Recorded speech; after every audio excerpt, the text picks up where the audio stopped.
Okay, magandang araw mga ka-JSS. Nandito tayo ngayon upang masaksihan ang isang kwento na naman ng isang ating kaibigan na si Jamie Roy, isang founder ng digital media company, okay, which is tinatawag niyang Germination Digital Media Events. So maraming salamat sa pagpapaunlak, brother, at talaga namang na-appreciate ko. Sobra yung tulong mo at naging dalawa pa kayo ngayon. So, salamat. Wow. Salamat sa pagpapaunlad. Maraming salamat sa iyo. Maraming salamat din and congratulations in advance. Thank you, man. For Thank you. putting Thank you, up bro. these global success stories. And thank you for inviting me here. Thank It's you. a pleasure and I fully support you. Salamat, bro. Na-appreciate ko yan. Gusto kong malaman doon sa mga hindi pa nakakilala sa iyo, anong klaseng pagkabata at paano ka lumaki nung nasa Pilipinas ka pa? Taga-balik-balik ako. Yan. Hello sa mga taga-balik-balik Manila. Balik-balik Sampaloc, Manila. Manila. Yes, Aha. Sampaloc, Manila. Okay naman yung ano namin sa Philippines. Aha. I grew up in balik-balik Sampaloc, Manila. I got my mom and dad.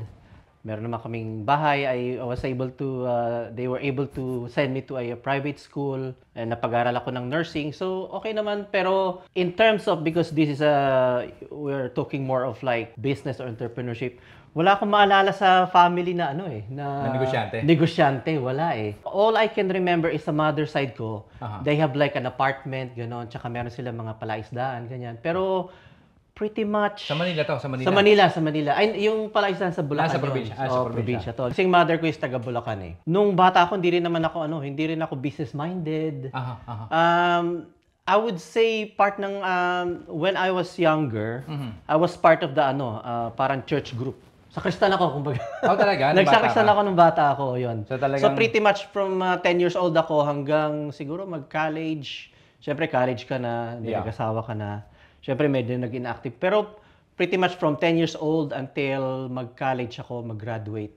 Yun yung parang naging influence ko sa life ko. So, Okay. yun yung istorya ko sa nung ako'y bata pa lang. Dalawa lang kami magkapatid. We're a very small family actually. Aha, aha. Yeah. Kailan mo na-realize na nursing yung kukunin mo? Good question. Actually, ang first choice ko talaga is maging journalist. Oho. Yan, gusto kong maging mass comm kasi Oo. gusto ko yung yung maharap sa camera, yung Yan yung mga gusto mo talaga. journalist talaga. Pero naisip ko, ito pala yung sabi sa akin ng tatay ko. Okay. Sabi niya Aha. is wag kang mag-journalist kasi maraming napapatay. Paano na yun eh. Mga 1986, alam mo yun, yung mga panahon ng people power. So, yun. Kanina pinag-usapan natin yung mga journalist. Yun ang sabi sa akin ng tatay ko. Pero Okay. isa din sa mga ko is gusto ko rin to take up before yung Conservatory of Music. Paano nauwi sa nursing? Paano na sa nursing? It is my na rin eh. Parang it is on my own accord na rin. Sabi ko siguro lang din ako. Una kong choice, medtech, ganyan. Tapos, High school ka nito? Naiisip mo hindi na, nung pag-graduate ko na, alam mo yung time na nag-graduate ka na and then... Ng high school. Ng high school and then pa-college ka na. mag-enroll ka na. Exactly. So, yeah. nag-iisip ka nun. Pero marami sa atin, lalo na yung mga, lalo sa, di ba, talaga namang yung parents na, lalo na kung nakapag-abroad din sa pamilya, na mag-nurse ka na. Di ba? Kasi kailangan makapag-abroad I'm lucky naman na hindi nila So, hindi ka naman in-enforce sa akin yun. na-influensyahan Hindi na, naman. nanggaling sa parents mo, which is good. So, Yeah, kumbaga, pinili mo pa rin. Pinili yung ko pa pagiging rin, nurse. oo. Okay. So, ngayon, nung nag-aaral ka na ng nursing, nung pinili mo maging nursing, ano yung nasa isip mo? Gusto mo na ba talaga makapag-abroad? Kaya ka nag-nurse? Yes. O... Part yun, yes. Kasi hindi natin may kakaila na yung mga nag-nurse during that time. Tapos nag-boom yung US, ganyan. So, yeah. During the time, I was about to take CGFNS, yung mga exam para And then suddenly, yung UK. Napunta sa picture yung UK. So, yun. Pero yes, during nursing, syempre lahat naman tayo. I mean, yung mga kasama ko ng mga kaklase ko noon, that is part of the plan na rin na makaalis ng bansa, makapag-work abroad. Because we all know na mas yung opportunity sa ibang bansa. May inisip ka ba na first choice mo na pag nakapagtapos ako ng nursing, maaring US, o maaring sa lugar? US. US talaga? US talaga. Kasi lahat ng nakakausap ko na nurse, mga tatlo na siguro nagsasabi. Talagang US talaga. Kaya ako nag-nursing, gusto ko makapunta ng Amerika eh. Gusto ko magtrabaho sa US. Very true, very true. So ikaw, so ngayon, balikan natin, ba't na-end up ka sa UK? Paano nangyari? Kwento Meron mo sa kaming- amin yung proseso. Okay. Kung paano ka, US yung pangarap mo, tapos biglang sa UK ka bumagsak. So, nasa proseso na ako na gusto ko na mag-apply sa US. Oo. Ngayon, meron kaming, sa St. Luke's kasi ako nag-work noon as a nurse. This is way back between 97, 99. Ooh, tagal na. Mga marireview yung age natin dito So, yung mga time na yon, meron kami isang kasama sa work. Sabi niya, bro, apply tayo sa sa UK. Sinabi niya yung pangalan ng agency. Yun. O sige. Nainganyo naman din kami. Dalawa kami nun kumpare ko rin siya. Sige, tayo. Pero that time, hindi open Kaya kami nun parang pumuslit kami. Night shift kami nun. Kinausap namin yung mga kasama namin sa work.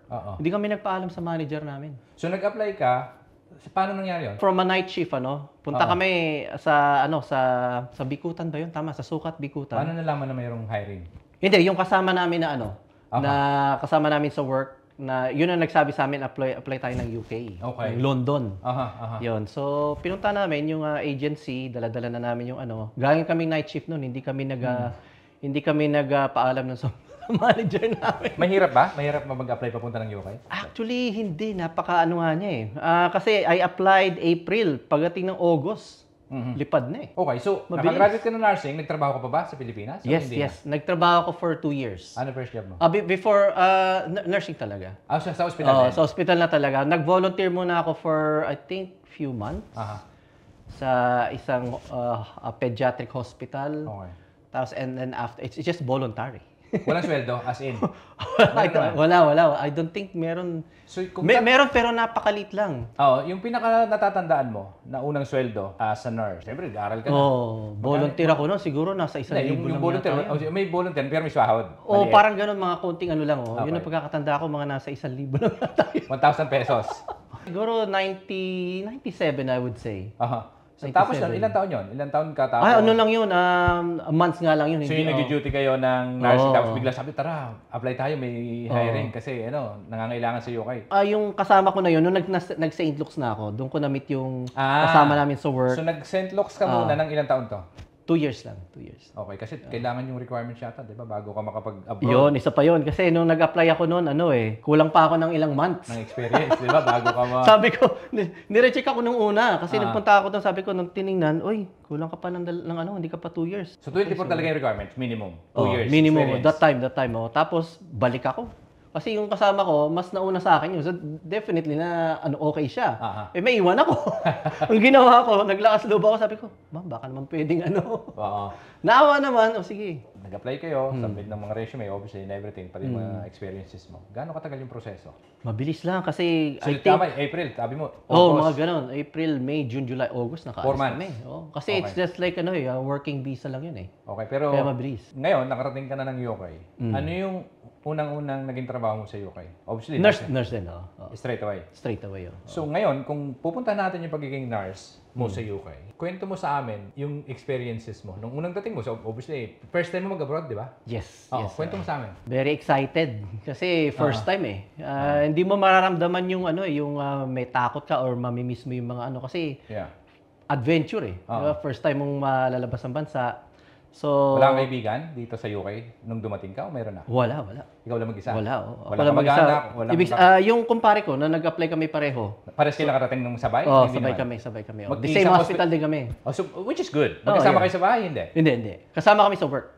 Pero magkaiba ng bahay? Magkaiba ng bahay. Okay, so kwento mo yung experience mo doon sa hospital na napagtrabaho mo unang-una dito sa UK. It was very welcoming kasi kami yung para mga unang mga Pilipino na nakarating doon mga first recruit kami. Ang ko lang sabi ko parang hindi ito yung na-envision ko kasi ang Pilipinas is very much affiliated sa mga American na na system Yeah. Pero pagdating ko dito parang sabi ko parang old style yung mga di ba mga Victorian hindi siya ganun ka-modern. So, in short, kung mayroon kang nung pagdating mo dito, obviously may mga shock culture pa yan, diba? Ganyan. So, kung mayroon kang naisip na dapat alam mo na nung nasa Pilipinas ka, dapat ganito pala. Mayroon bang ganun? Iba yung sa expectation ko. Oo. Nung dumating ako dito, kasi Iba na yung pretty trabaho. much ang mind natin is American style eh. Pero dito iba eh. Oo. You have to like do everything. Okay. You have to do everything. Lahat, mag-wash, ano ng bedding. Sa Pilipinas hindi. Kasi meron kang nursing aid na tawag. So dun sa unang experience mo, dumating ba sa punto na, teka muna, parang mas mahirap yata dito kumpara dun sa St. Luke's Mayroon bang gano'n na sumagi sa isip mo na parang, hindi naman regret, pero parang tinanong mo sarili mo, tika muna, tama ba itong ginawa ko o ano? Mayroon bang gano'n o wala naman? Wala naman. Kasi I arrived here in UK, I was 24 years old. Aha. So talagang very young pa. My first time to be in abroad. Masaya, parang it's new adventure, new environment. Okay. Mga bagong tao. Wala ka talagang kakilala, doon mo i-build lahat. So parang you're starting your own life. Okay. So kaya wala naman akong naramdaman na susuko na ba ako or babalik na lang akong Pilipinas. Walang ganun. So in terms ng experience, puro positibo lang. Positibo naman. So kung babalikan natin yung unang-unang sweldo mo sa Pilipinas na 1,000. Nung dumating ka pa sa UK being a nurse, magkano yung kinikita mo nun? Unang sweldo noon, mga nasa 700 something pounds. 700 pounds, which is that time exchange rate, mga 100 na ba? Hindi pa, mga nasa almost 60 or 57, 58, mga ganun, mga 700. So mga 60. But definitely it's more than 10 times na yung 10,000 mo sa Pilipinas. Yeah, for definitely. Sure. Definitely. Kaya lang sinasabi nila, di ba, money is worth where you live, di ba? Yun ang nagiging ano natin eh. Kino-compare natin yung currency sa Pilipinas, pero you're not in the Philippines, we're here in a different country. Wala kang pinakamahirap na pinagdaanan dun sa pagiging nurse mo simula nung dumating ka dito hanggang ngayon. Smooth naman siya. Wala kang dinanas na masasabi mong pinakamahirap? Ano yung pinaka-challenging part ng pagiging nurse mula nung dumating ka hanggang ngayon? Wala, parang talagang mag-a-adjust ka lang. Siguro if there's anything, yung experience na yung bak syempre sa Pilipinas, as a nurse, parang iba yung mo pakiramdam mo yung status mo na pero dito, gagawin mo kasi lahat eh. Mag-ano ka ng bedpan, maglilinis ka ng tumae. Ganon talaga. Ganon, part ng trabaho yun eh. Oo, part na pero sa Pilipinas kasi iba kasi. Iba nun. So, iba. Mas matuguri meron pa nursing, meron pa nursing dito kumpara sa dito sa halos lahat gagawin mo. Mag-serve ka ng pagkain, mag-ano ka ng tea, alam mo yun. So, talagang dapat flexible ka rin. Yun lang siguro parang adjustment lang din sa yung role ba. Yeah. Parang mas maraming role dito. So kung meron kang natutunan, so obviously, ang dami niyan eh. Diba na simula yung experience mo being a nurse in the UK, ano yung mga natutunan mo na masasabi mo, dapat pala alam ko na yun nung nandun pa ako sa Pinas? Parang ganon. Meron ba? Siguro yung yung pagiging, dapat yung communication mo sa Kasi as a nurse, kailangan mo makipag-communicate ng maayos sa pasyente mo para malaman mo kung ano talaga yung problema ng ng pasyente mo. Kasi ako kasi yung taong introvert kasi ako eh. Talaga ba? Introvert ako. Parang hindi naman natin, nagpa-podcast ka eh. Doon sa pag-usapan natin ngayon, sa pagiging nurse mo, nagtrabaho ka pa ba ng iba as a side hustle before that one? Kasi nakikita ko, nagsusulat ka yata sa diaryo din. Very recently. I would say, pagdating sa ganyan mga bagay, I'm a late bloomer. Na-open na lang yung mind ko sa ganyan when I think I turned 40. Okay. Kasi parang siya nagsusulat ka na ng article dun sa newspaper, di ba? Parang... yes, so One Philippines. Pero lang yun, it's parang, wala naman talaga siyang sweldo or anything. No. But still, parang... Yeah. Diba? It's something like an outlet. Merong mga bagay na hindi mo nagawa sa Pilipinas na dito mo nagagawa eh. Kasi siguro frustrated na journalist yung gusto Yes. May part siguro, may kinalaman yan. Nagko-connect, di ba? Kung mayroon ka natatandaan na isang istorya na masasabi mo, galing mo dun, bro. Parang may tapis sa likat mo na talaga namang masasabi mong super proud ka. Ano yung natatandaan mo na nasulat mo? 3 things na I have done na talagang galing sa akin na that helped me to where I am right now. You have to step out of your comfort zone. Yun. Malaking bagay yun na hindi ka lang nandun sa circle mo na as a nurse. You will be surprised sa mga kapwa ko nurses na talaga nag-stick lang sa nursing or yung hindi sila open. O baka kinakabahan. Sa tingin ko ngayon, sa marami, sa totoo lang, dami natin kaibigang nurses, di ba? Yeah. Dito. Pero yung mga nakakausap ko, base dun, simula yung ginawa ko yung pag-interview sa GSS, ang dami lang at natutuwa ako sa lahat ng nakakausap natin. Kasi ito yung mga tipong tao na nagsimula, na naging stepping stone lang yung pagiging nurse. Pagdating dito, ay may na-discover sila na iba pa palang purpose. Exactly, yes. Na mas iba nilang gustong gawin, na kumbaga nung nag-nursing sila sa Pilipinas, nung nag-aaral sila obviously, at gusto nilang gawin yung pagiging nurse, passionate na sila nun eh. But then, obviously, tao nagpapalit ng ano yan eh. Yeah. Diba? As we you grow, get older, as we get old. mature. Diba? Parang minsan, sa tingin ko lang, ngayon, ano yung ma-advise mo dun sa mga kasamahan mo, nurses din, na mayroon nang na-discover na talent o kaya panibagong gustong gawin, tapos ngayon natatakot dahil ayaw nilang gawin dahil for maybe, sa ating karamihan, dahil siguro sa impluensya ng mga magulang natin, being a Filipino, na anak, mag-aral ka mabuti, dahil pag nakapagtapos ka, magtatrabaho ka ng magandang trabaho dahil nakapag-aral ka eh. Yung nurse, obviously, makakapag-abroad ka, maganda sweldo. Pero dapat hindi natatapos dun eh. In my opinion eh. True. Kasi sa akin, pag nandito ka na, tapos ngayon may na-discover ka, kamukha nung isang araw na nakausap ko, talagang passionate siya being a nurse. Kasi sabi nga niya, kwento niya sa akin yun during the pandemic. Yun yung pinakamadugo laban na pinaglaban. Kumbaga, nakakatakot pero kailangan mong gawin. Sabi ko, ba't mo ginawa yun? Kasi nga parang Call of Duty yun. Parang ikaw din, siguro, nung pandemic ba may dinanas kang malupit na masasabi mong, teka muna. Kasi lahat kami takot eh. Sa bahay na lang tayo kasi kayo sumusugod kasi frontliner kayo eh. Ano yung na-experience mo dun sa pandemic? Medyo lilihis tayo ng konti. Ang background ko kasi is IT nurse. Okay. So, when I was yung lumipat kasi ako ng ospital eh. So, from being nurse specialist for stroke, na parati ako sa A&E, lumipat ako sa, kasi I want something different. So, lumipat ako sa ibang ospital to a different role, like bed manager or discharge coordinator. I applied for both, pero nakuha ko dun sa discharge coordinator. So, tamang-tama yung paglipat ko. Okay. Kasi, nung lumipat ako ng January, sa bagong ospital na as a discharge coordinator, it's very much non-clinical na lang din eh. March, nag-pandemic. So, ang laking ang laking relief ko noon. Kasi marami tayong mga frontliners na kinuha ng pandemic, di ba? Di ba? So, yung time na yon, dahil alam nila yung background ko, they are obviously trying to convince me na mag-duty ka sa ITU kasi yung background ko eh. So pero I have to say no. Okay. I'm sorry but I have to say no during that time. Sabi ko, I'm not committing suicide. So kung meron kang na-experience na talagang masasabi mong pinakamahirap during nung pandemic time, ano yun? Siguro hindi mo makita yung mga loved ones mo kasi may mga social distancing, may mga isolation, you just have to be confined on one space or, so... Pero hindi ka natakot din? Yung tipong pupunta ako sa ospital, mag-duty ako ngayon, nandun lahat yung may sakit eh. Nandun lahat yung may COVID sa pupunta ako. Actually, diba? Siguro dahil nature na rin for how many years? Since 1997. Parang normal na sa'yo makitang... From 97, I was a nurse and then here, from 99, I was a nurse. So parang... na lang yun eh, comes out automatically, parang di ka na natatakot. Kasi even without pandemic naman, you look after people na merong highly infectious na disease eh. So, what's the difference? So, parehas lang. During nurses, tapos bago mo na naitatag yung germination, digital media events. Sa tingin mo, masasabi mo na, kaya ako itatatag to kasi may gusto akong tahaking iba, bukod sa pagiging nurse. Yes. Kwento mo sa amin, paano yung naging transition na? Transition is, as what I've said earlier, I'm a late bloomer in terms of like business entrepreneurship. Na-open na lang yung mind ko when I was like, I think 40, 41. Parang nagising na lang ako, sabi ko, ano bang ginagawa ko sa buhay ko? Okay.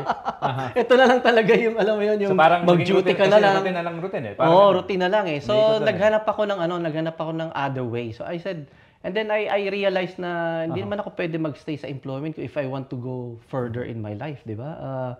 I have to do something else.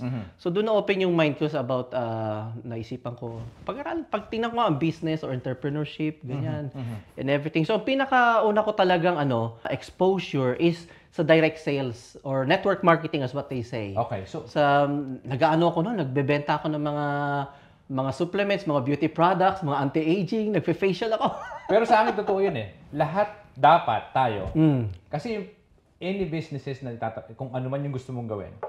Ako, I must admit for this one, na ako nagnegosyo ako hindi ko alam na negosyante pala talaga ako. Kasi photography at saka videography that time nung nag-start ako sa Manila. I have no clue running the business whatsoever. Ang alam ko lang noon, pag naglagay ako ng shop, Pag may pumuntang walk-in na client, kasi most of the client, walk-in yan eh. Yeah. Ang alam ko lang doon, pag may pumasok may benta ako, tapos after at the end of the month, kumita ba, may after ng renta, bahid sa mga tao, kumita ba o wala. Pero in terms of marketing, I don't know how to do marketing at all before. So ikaw, ngayon, naisip mo na itayo yung Germination Digital Marketing Digital Company. media events, yeah. Ano yung iniisip mo na ito gusto kong gawin to kasi ano yung biggest why mo? I want to prove something to myself. Yun eh. Kasi I'm sure marami ka may interview and then they will always say, oh, it's about family, about your kids or, loved ones. Sabi nga nila, bago mo malaman kung ano talaga yung why mo, you have to ask yourself why 6 times eh. So pag tinanong mo yung sarili mo, may asagot ka. Why na naman yun? Why? So 6 times nang tatanungin yung why mo, yung sarili mo, kung bakit mo ginagawa. So, you will come, I came to the point na, kaya ko pala ginagawa to kasi I just want to prove something to myself. Yun talaga, on a personal level Pero syempre, gusto ko ring to do something else, apart from nursing. Kasi, it's all about finding the right vehicle for you, kung ano ba yung vehicle na sa tingin mo, you will be able to achieve, kung ano man yung gusto mo i-achieve. Pero definitely, hindi sa employment. So that's why I opened my mind sa other things and then so this is the digital marketing thing. So dito sa ginagawa mo, ano yung kami kasi maraming nagsasabi, di ba? Parang yung ginagawa ko sa JSS ngayon. People will think, are you crazy enough to do these things? Walang pera to eh. Di ba? Sa ngayon, di ba? Pero I'm just doing this kasi yung biggest why ko rito ngayon ay sana yung mga manunood sa channel natin ay may mapupulot na aral at sana marami pa tayong ma-inspire na Pilipino na magtayo ng negosyo. Pero yung sa akin doon, kaya ako ginagawa to, yung biggest why ko ngayon, ay makapag-inspire at uplift talaga ng mga Filipinos na sana ay magnegosyo rin sila. Kung gusto nila magnegosyo at sana, pag napanood nila yung mga videos natin, ito yung maging turning point na, oy, pwede pala. So yun lang yun. Sa'yo ba dun sa Germination, in terms of adding value to your customers, ano ba yung ginagawa? Tell us about what you do exactly dun sa Germination Digital Media Events. So basically, ano yung ginagawa nyo rito? Ano yung mga customer dito? Clients? Ano yung centered? Iba siya eh. Kasi paliwanag mo sa amin. ang main at talaga ng is events. So you guys organize events? Organize events, yeah. What sets us apart, I think, is yung mga events na ginagawa namin is iba-iba. Hindi lang siya all entertainment. Kasi we do events like, which is all about entrepreneurship and business. We have a event which is like supporting talents, promoting talents, supporting small business, which is yung Filipino Christmas market namin at saka yung Spring Fair namin, which is sa May 17. Meron din kaming entertainment, which is yung comedy na darating. And then we have also have a fashion show. And then we also have an awarding event. So yun yung, I think this is what sets us apart from others. Kasi variety yung mga events na we deliver to the community. So when you say this kind of events, for example, yung awarding night, for example, so you guys invite people, sell tickets, and all, parang ganyan tumatakbo, tama ba? Okay. Tapos mga sponsorships. And then we recognize syempre may pinaka-core nun is just like yung sinabi mo na sa awarding event. Actually, it will be... Isa lang yung sa event na ginagawa mo, diba? So marami pang iba. Marami pang iba. So actually, this year is the 6th year na of the One Nation Awards UK. So we recognize people and organizations who have gone above and beyond sa kanilang mga ginagawa. Marami kami mga award categories. Meron kami about Youth Achiever Award, meron kaming Healthcare Service Award. Galing. We have Entrepreneurship Award as well. Merong Stewardship, Arts and Culture, Health and Fitness. So, ang dami talaga. Yes, at least 10 na categories that we recognize individuals in groups and community dun sa aming awarding event. So, galing. So, dito sa mga events, ilang taon na tumatakbo yung Germination? Actually, my very first event was 2019, November. My very first event, yung sa Filipino Entrepreneur Circle. So, ikaw nag-organize nun? Yes. Galing. It was November 2019. It was all about entrepreneurship. And then nagkaroon ng pandemic. So, we all pivoted to online, di ba? Mga virtual, live stream and everything. And then, 2022 was the very first face-to-face event namin. So, 2022, I think we did 3 events, 23, 24. The past 2 years, we've been doing 6 events every year. Doon sa mga events na nagawa mo na, Oo, yung masasabi mo again na talagang tipong, wow, this is the wow. Yung may wow factor na event na talagang masasabi mo na super proud ka. Yeah. Aling events to? I would say yung to date yung Filipino Christmas market Bakit? namin. Kasi first of all, it was the very first in the community. Kasi since I've been here 99, wala naman ako narinig na Filipino Christmas market. Okay. So we were the very first one who did it. Uh-uh. And then it was in London, and then I think I would say it was well attended. Very successful, Yeah. which is good. So ilan yung target mo ba? Kasi obviously sa tingin ko pag naggawa ka ng event planning habang pinaplano mo yan, mayroon kang number target o kung ilan yung magiging tickets na mabibenta mo, isa yon para may pang-cover dun sa rent ng obviously. So dun sa masasabi mo ba na itong sinasabi mo ng matagumpay o masasabi mong na-recognize mo na event, ilan to? Ilang Pilipino ang kumbaga kasi lahat ng pupunta sa event dapat may benefits din yan sila eh. Yeah. So nasabi mo ng successful itong event na to. So mga ilan? We had a total of 700 attendees during the time. Pero yung maximum capacity lang nung venue is actually 400. So paano nangyari? So that's a good problem na-double mo yung People come and go kasi. Kasi it's from in the morning until night time. So people will come and go. Pero yung venue itself, I think mga 2 o'clock pa lang eh. Winarningan na kami ng venue eh. Sabi, you're exceeding your 400 lang ang capacity pero you're exceeding. So we have to do something kasi I was hosting my own event as well. So we have to do something para maano yung tao na medyo lumabas muna. Alam mo yun, magpangin muna kayo. Kasi ang dami, no? Yes. Pero total nun, kasi they come and go eh. Pero kasi yung sa online namin, nasa 300 plus na kami eh. And then yung tickets namin na physical, on top nun, almost naubos. So pag pinag-combine mo yun, 700. Grabe. So doon namin na, kasi yung online definitely, alam mo na yan eh. Pero yung ticket na ilan yung namin, almost ubos eh. Doon sa experience mo na yun, simula nung naitatag mo yung germination, kung mayroong mang pagsubok na pinagdaanan ka, anong mayroon na yung pinagdadaanan? Napagdaanan mo na ika nga talagang very challenging. You consider it, bakit ko pa ginawa itong germination na to? Meron kang mga ginagawa na alam mo na hindi siya profitable, pero you still do it. Yeah. Diba? Kasi you know na that is something that will also build up yung business, yung ginagawa mo na part yun. kasi, yung business kasi para sa akin, roller coaster talaga yun eh. Mayroong isang, parang sinasabi mo, yung Christmas market, parang, wow, I was just expecting to sell 400 or maybe 500, tapos naging 700 yung nasold mo na ticket. So definitely more than what you expecting, more than sa target mo. Yeah. Before I ended up with germination, marami pa akong ibang ginawa rin before that one eh. From the very beginning, pero I think mahirap din gawin na sabihin na from the very beginning yun lang gagawin mo kasi you will explore eh. You will feel lost, di ba? Kasi marami kang gustong gawin, makita mo tong ganito para na-divert yung attention mo. Yun yung challenge, saka yung mahirap na Parang I would say yung challenge talaga yung sa sarili mo rin eh. Kasi how are you going to handle that na yung focus mo maging undivided. Kasi para sa akin, yung sales talaga yun yung buhay ng negosyo. So ngayon kahit anong negosyo itatayo mo, kung hindi ka marunong magbenta, gagamitin mo yun. Parang hindi ka mahirap, di ba? Yeah. So doon sa sinasabi mo na ika nga dami mong natutunan, mag-share ka nga sa akin ng 3 lang. Na talagang natutunan mo. Prospecting. Kasi lahat ng business kailangan mo ng tao eh. Walang business kasi business is all about people. Yun talaga yun. Business is all about people, giving them value, providing solutions to their problems. Kailangan mo talaga ng tao. Okay. So, pag nag-prospect ka, if it's prospecting is just basically increasing your network, makipag-network ka sa mga kahit sino. Everybody's a prospect. Potential client. Yeah, potential client. So, yun ang napakahalaga kasi without the people na you get connected with, nobody will know that you're doing such thing like a business or whatever you're doing, your photography, kailangan mo ng tao. Totoo. Di ba? Lahat ng tao naman may needs. Oo naman. Whatever it is, whether it's food, photography for their events, or a live streamer for their event, or a host. Do business with people. Exactly, yeah. What I would like to share is always reach out to people, always connect with people.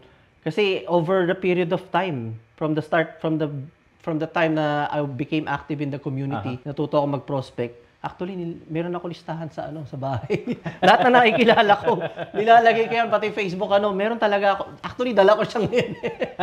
Nilalagay ko lahat doon. So, whenever na meron akong event, binabalikan ko lahat yun. So parang yung Pero yung naging pinaka-manual mo. Yes. Hindi naman, pero meron ako listahan na pwede kong balikan, pwede kong i-touch. Kasi, syempre, hindi naman natin matatandaan lahat yun, di ba? Pero pag meron kang listahan, meron kang babalikan na o ito, meron akong ganitong event. Tingnan nga natin kung sino pwedeng, o yung malapit sa ganitong lugar, o sino yung pwede kong maging, So, yun, yung prospecting talaga. Yung... So, prospecting, tapos ano yung dalawa? And then, napakahalaga nung closing. Kasi hindi lang yung hindi lang yung basta sinabi mo na, punta ka sa event namin. Kagaya na sinasabi mo, yung conversion. Kailangan ma-convert mo sila di ba? So, kailangan meron ka rin closing skills na hindi mo lang nasabi sa kanila, kundi bumili ng ticket sa'yo. Or nag-sponsor sa'yo. Or naging guest mo sa pumayag sa na maging performer sa event mo. So, yun. So, prospecting, closing, follow-up. Sabi nga natin na money is in the follow-up. Kasi hindi enough yung mo sila, nasabihan mo sila ng ganito, and then after, hindi mo na sila follow-up. So, wala kang makakonvert. So, yung tatlo na yun? Importante sa'yo yun? Yung follow-up, sa tingin mo? Napakahalaga. Kasi, based on sa ginagawa ko, kung hindi may follow up, hindi sila kasi ang mga tao very busy yan Kung hindi ka makiki-touch base or makiki-reconnect sa kanila, hindi ka nila matatandaan. Hindi nila, makakalimutan nila na in-invite mo sila sa ganitong event. Pero pag finalo up mo sila, yes, I remember. Okay, sige. I will attend. I will buy ticket.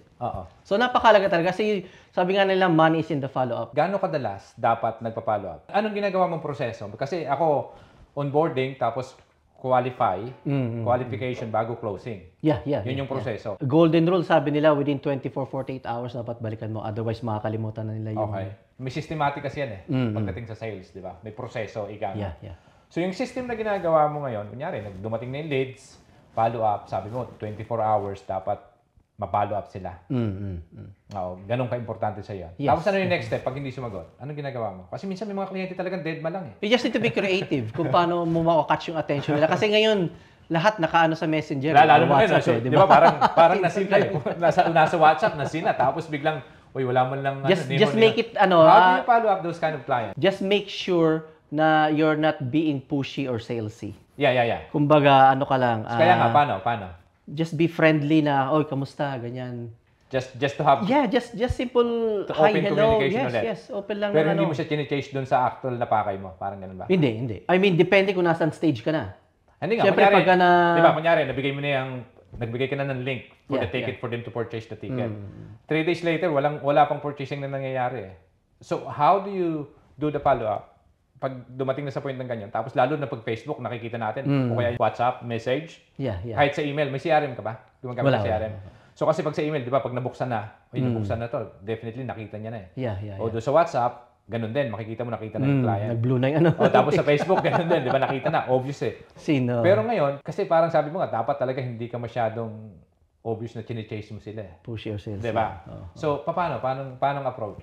Ang pinakamaganda. Para yung mga nanonood lang, maka-resonate. Depende kung gaano mo kakilala yung tao Pero kung somebody na hindi mo pa talaga kilala, you can be like upfront and forward naman Okay. Kasi alam nila na it's a transactional communication. Tama. Diba? Totoo yan. Alam nila yun na na yun yung purpose mo. Tsaka you wouldn't be chasing them up anyway if hindi sila nagbigay ng indication na they wanted to watch or they wanted to sponsor or whatever they wanted to perform. Yun depende kung gaano mo sila kakilala dun sa approach mo.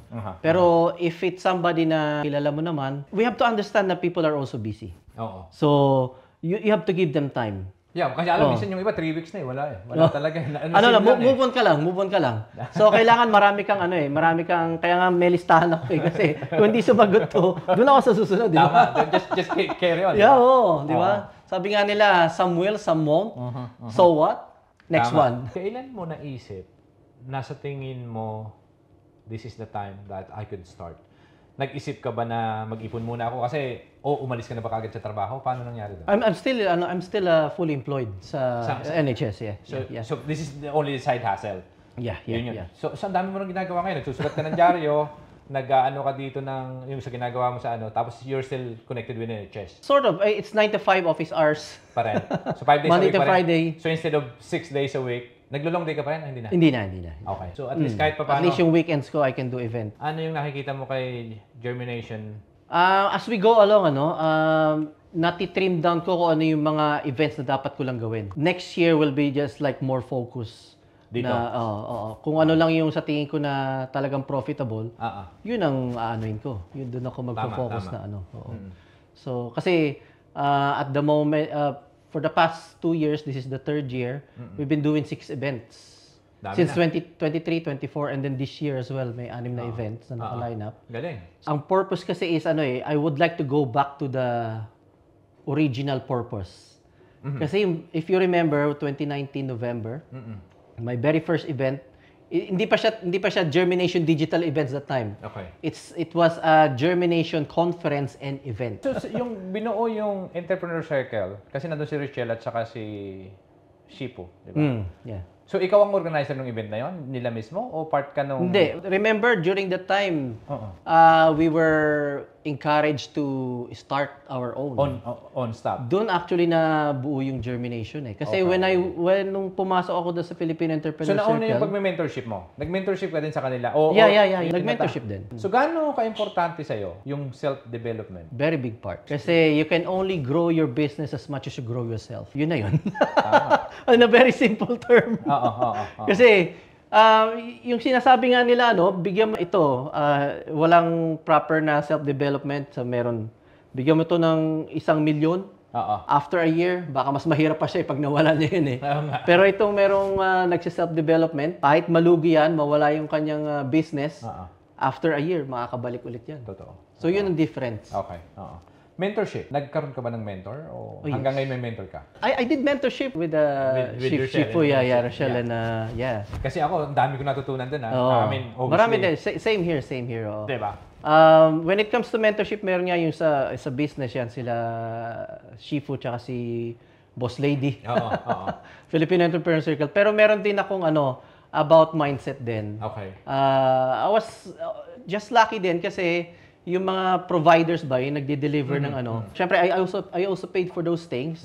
Pero after a year, binalikan ako nung para sa mindset naman, it's all for free. So marami pa rin ako na natutunan kasi syempre iba yung iba-ibang areas yan meron sa business, meron din para sa mindset, sa personal development mo. So magkaiba yan pero sabi ko nga you can only grow your business as much as you grow yourself. Okay. So possible pala na magnegosyo ka ng talaga namang masasabi mong kung ano man yung gusto mo pang gawin nang nagtatrabaho ka at the same time sa NHS. Kung nagawa mo, magta-transition pwede ka, nilang magawa din. Yeah. So kung mayroong isang o mga mangilan-ngilan na makakapanood ng video natin na maaring nasa kaparehas mong kalagayan na ika nga nurse tapos gusto magnegosyo, ano yung advice na pwede mong mabigay sa kanila? You have to step out of your comfort zone. Okay. Kasi I think yun yung very important. I always say to myself, it doesn't mean that you come here to the UK to be a nurse, mag-retire ka rin as a nurse. Tama. You can do something else. Kasi Honest talaga siguro sa akin, in my opinion, marami tayong kaibigan nurses. Sa akin, kung talagang yun talaga yung gusto mong gawin, at yeah, happy ka na definitely. doon, Yeah. And we need them anyway. Absolutely. Sa akin, walang Otherwise, masama pag doon. nagkasakit tayo, walang mag-aalaga. Pero kung may gusto kang gawin, na nurse ka ngayon, at may gusto kang gawin, sa akin, from You the have to heart, pursue it. you have to pursue Wag it. mong Pero not necessarily na umalis ka na sa pagiging nurse mo. Yes. So para sa akin kasi, umpisahan mo lang. Yeah. At least, start umpisahan something. mo lang yung bagay na gusto mo pang gawin, maliban sa pagiging nurse. Exactly. Diba? Yeah. Kasi para sa akin, napakahalaga nung bagay na kung mayroon ka naiisip na gusto mo pang gawin, maliban sa pagiging nurse, gawin mo na ngayon. Yeah. Kasi yung bukas, hindi mo na rin alam. Yeah. There's no perfect timing. Diba? There's no perfect timing, yeah. So, yeah. Yung sa akin, yung mag-action ngayon, kunyari, may naisip ka na bagay na gusto mo gawin mo na. And also, time flies very quickly. Time will pass anyway. Yeah. So, you don't need to do it like big time You have to start small and then think big. Yung sabi nila, start small but think big and move fast. Ngayon, kung may natutunan ka dun sa simula tinayo mo yung Germination Digital Company Events na mayroon ka, ano yung ma-share mo na dapat para ma-avoid na ng mga taong magsisimula? Kung mayroon ka ng dun sa 5 years mo na experience dito sa pagtayo mo ng company mo. So, ikaw, sa'yo, ano yung isang bagay kung mayroon kang ika nga masasabi mo na word of wisdom mo na para sa mga makakapanood nito? Ano yun? So you have to be clear with what you want. I think napakahalaga no na you already know from the very beginning kung ano talaga yung gusto mong gawin. Kasi makakapag-focus ka na lang dun. Kasi ang nangyari kasi sa akin, marami akong ginagawa. I did photography as well, as you know. Dami mong talent eh. Nagsusulat ka sa diary, nag-photography ka. Nagbanda ako, nag-music. I was writing songs. Grabe ka. And then... Pwedeng sample, gitara. Gitara ba Hindi naman. And then I did theater arts as well. I did stage plays. Okay. And then actually ang entry ko sa communities as a photographer, actually yun yung pinaka entry point ko. So masyadong maraming bagay na gusto ko akong gawin. Parang yun yung dapat mong i-avoid. Kung ano yung you have to sit down and tanongin mo talaga kung ano yung you have to be authentic. You have to choose authenticity, one na talagang na gusto mo talagang gawin. Para sa akin, ito yung naisip ko, tama siya sa amin, agree with you. Kasi sa akin, kung malinaw na kasi sa'yo kung ano yung gusto mong gawin, mag-ano ka na lang dun eh. Pero dapat hindi ka na yung magba-branch out pa na... Dalawa, isa lang bagay. Malaki na yung dalawa. Yeah. So in your case, parang nurse, okay pa ako dyan. Tapos ngayon gagawin ko to dahil dito. Pero yung pagiging photography ko, baka hindi yan yung mismo kong number one, ika nga. Kasi para sa akin, yung bagay na gusto mong gawin ng paulit-ulit kahit hindi ka bayaran, that's why you call it passion. Tama? Yeah. So pag isang bagay na kahit hindi ka bayaran at willing mong gawin kahit walang pera, gagawin mo yun, tama? Ngayon, the fact na gagawin mong negosyo, potentially may pera. Yeah. So palagay ko pag ginawa mo yun, it's no-brainer na parang mangyayari, magiging successful ka. Tama ba? True. Oo. So yun. Tsaka I would say na kung ano man yung mga ginagawa ko before, ngayon ko lang naisip na it has contributed to what I'm doing now sa events. Kasi na-open yung mind ko sa events when I was a photographer. Okay. Yan. Pag may mga, like, I was a photographer for official photographer sa Bamboo, Eraserheads, Ian Constantino, sino yun? Grabe ka. Si David Pomeranz, Shackle, lahat yan kinuha ko yan. Bakit hindi mo pinurse yung pagpapotography mo? I would say na burnout ako. Okay. Kasi bakit ka na-burnout? Na-burnout ako because... kulang yung pera? Ito ngayon kahit passionate ka dun sa ginagawa mo yung photography that time, ito, ibabalik ulit dun sa passion eh. So ito yung sinasabi ko kanina, na pag passionate ka sa ginagawa mo, kahit walang pera, at paulit-ulit mong gagawin dahil passionate ka lang gawin yon, maski na walang pera, hindi ka mabu-burnout. Tama ba? Yeah. Tama. In your case, na-burnout ka dahil kulang yung natatanggap mo na bayad? Hindi naman. I think... Bakit na-burnout? Nasobrahan sa backlog? So, ng editing? I think sa editing. I think sa editing. Kasi pag, halimbawa, just like wedding, di ba? Thousands of pictures. Grabe. Upuan mo talaga siya. And then you have a deadline. Kailangan makita nila. Yes. Oo. Lalo yung mga celebrity na so, yun ang medyo... Tsaka noon, syempre, yung editing, ang ginagamit ko lang kasi noon, Elements eh. Kaya hindi siya yung mabilis yung proseso. Kumbaga, hahanapin mo yung steps eh. So, yung long step eh, kaysa yung sa 3 steps na nagiging 20 steps. Kaya ang hirap pa rin. Yung background mo, biniblur mo nga, daming steps. So tama lang na talagang tuloy-tuloy, hanapin mo talaga yung gusto mo hanggang sa mahanap mo na yung gusto mo talaga gawin. Ako, itong ginagawa ko ngayon, hindi ko alam kung para sa akin to, pero I don't know, but sa ngayon, ang sa akin lang ang pagkakaalam ko sa JSS mismo, ito yung tipong kahit walang pera, gagawin ko talaga, paulit-ulit. Dahil, ang alam ko lang sana, yung makakapanood ng mga ginagawa natin, na sana may ma-add tayong value sa kanila. Gaano ka-importante sa'yo yung pagiging consistent dapat sa ginagawa? Very important. Sa lahat ng bagay, consistency is very kasi if you are consistent with something, nabibuild yung habit mo, tapos para nagiging automatic na siya, and then it frees you up. Kasi hindi mo na kailangan mag-decide automatic na eh. Diba?